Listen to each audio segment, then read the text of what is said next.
ગુરુ સાનિધ્ય 26/11/2024 શ્રદ્ધા અશરણના શરણ સંયમ સાધવામાં કંઈક અંશે હું સફળ થઈ જાઉં છું એમાં ના નહીં, પણ મારા વહાલા પ્રલોભનનું એકાદ પણ બદનિમિત્ત મળતા જ એ સંયમ તપેલી તાવડી પર પાણીનું ટીપું પડતા જ વરાળની જેમ ઉડી જાય છે. સંતોના સત્સંગ અને સાનિધ્યમાં વૈરાગ્યની ઉર્મિ મારામાં ઉઠી જાય છે.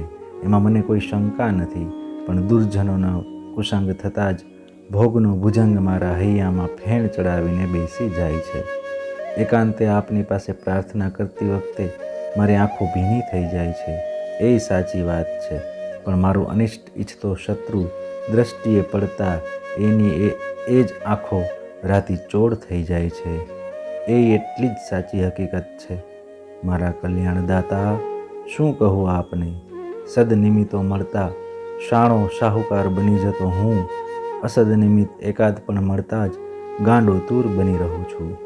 આવી સ્થિતિમાં ભવસાગર તરવાને હવે તો મારી પાસે એક જ ઉપાય બચ્યો છે કે સંપૂર્ણ ભાવે મારી જીવનદોરી આપના હાથમાં સોંપી દઉં.